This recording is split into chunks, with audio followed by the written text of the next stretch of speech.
Hola, de nuevo vamos a hacer un vídeo un poco más teórico para tener las ideas muy claras. Sé que estáis estudiando mucho y cada vez disfrutaréis más del tema, porque cuanto más lo dominéis, más lo vais a disfrutar. Así que os animo a que lo trabajéis mucho, que sé que lo hacéis. Vamos a ello. Vamos a hablar de cómo calcular ángulos entre distintos elementos geométricos.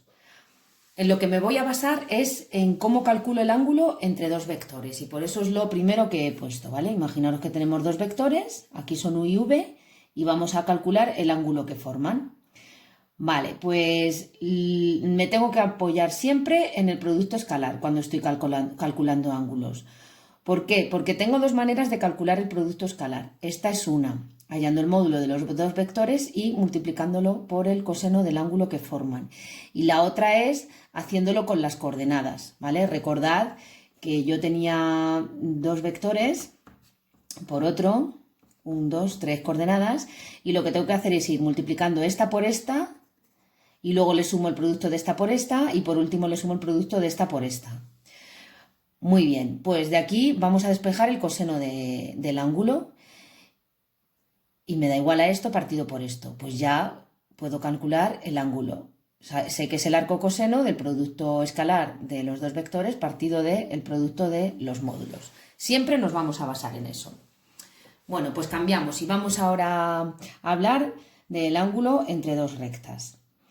Mirad, lo que ocurre aquí es que el ángulo que yo quiero es este, ¿vale? Sin embargo, también tenemos este ángulo, ¿de acuerdo? Para calcularlo, pues lógicamente voy a trabajar con los vectores directores de las dos rectas. Lo que pasa es que un vector director de esta recta, por ejemplo, podría ser este, y otro vector director de la otra recta podría ser este. Si yo calculo el ángulo entre estos dos vectores, me va a salir este grande, este más grande, ¿vale? Que es el suplementario del que en realidad quiero. Entonces tenemos que hacer un pequeño truco. Cuando yo calculo, lo copio porque se haría igual, arco cuyo coseno es el producto escalar de los dos vectores. Ahora vamos a llamarles, si son R y S, del vector director de S por el vector director de R. ¿Vale? Partido del módulo de los dos vectores directores. ¿Qué hacemos para que aquí me salga este ángulo en lugar de este? Mirar, pensar cuando hallábamos un coseno. Me dibujo mi círculo unitario. Si yo calculo el coseno de este ángulo, acordaros que era la abscisa X, ¿vale? Si calculo el coseno del ángulo suplementario, el ángulo suplementario es este de aquí, ¿verdad? Entre los dos suman 180. Pero para dibujarlo desde el origen lo que tengo que hacer es restarle este aquí. Luego este es mi ángulo suplementario. Como veis, este triángulo y este son el mismo. Son simétricos con respecto al eje Y. Y el coseno es el mismo, solo que en este ángulo, en el grande de los dos, me va a salir negativo. Pues vamos aquí y vamos a ver qué ocurre. Tengo que siempre calcular el ángulo en el que el coseno es positivo, que será el que es más pequeño de los dos y es lo lógico, dar de los dos ángulos que forman las rectas el más pequeño, ¿de acuerdo? Vale, pues lo que tengo que forzar es el que el coseno sea positivo. Los módulos de los vectores siempre son positivos y esto sí que puede salir negativo. Luego lo que tengo que hacer es tomar el valor absoluto. Si tomo el valor absoluto del producto escalar ya no hay problema, me va a salir el ángulo que yo quiero. Y os he explicado el motivo por el cual ocurre esto para que lo entendáis bien, porque ya sabéis que entender es poder, ¿vale? Bueno, pues nos cambiamos ahora el ángulo entre dos planos. Es muy sencillo calcular el ángulo entre dos planos si calculo el ángulo entre los dos vectores normales a los planos. Y me va a dar lo mismo.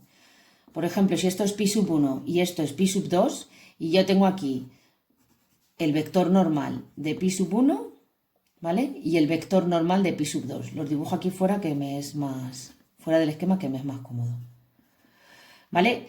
Me da igual hallar este ángulo que el que yo quiero, ¿por qué?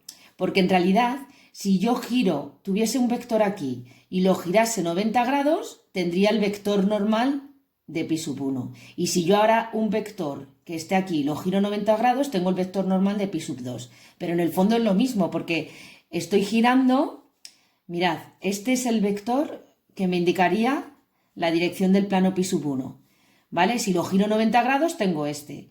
Y este es el vector que me da la dirección de pi sub 2. Si lo giro 90 grados tengo este. Si os fijáis, me da lo mismo calcular este ángulo que calcular este. ¿Vale? Creo que es sencillo de entender. Si yo tengo un ángulo y giro los dos lados del ángulo 90 grados, sigo teniendo el mismo ángulo, solo que he girado, pero el ángulo es el correcto. El que estoy calculando entre los vectores normales es el que yo quiero, el ángulo alfa.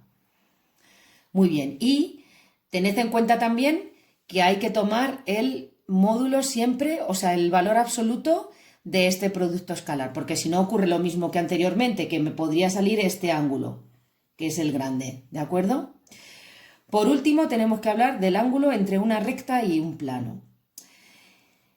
Mirad, aquí en la recta puedo trabajar con el vector director y en el plano, sin embargo, tengo el vector normal.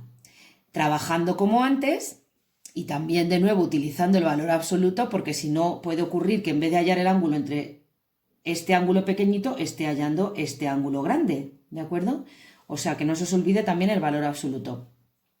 Calculo este ángulo y una vez que sé este ángulo, calculo muy fácilmente alfa, que es el ángulo que yo quiero entre el plano y la recta, pues sabiendo que estos dos ángulos son complementarios, que suman 90. Una vez que haya calculado este ángulo, lo resto a 90 y obtengo el que realmente quiero.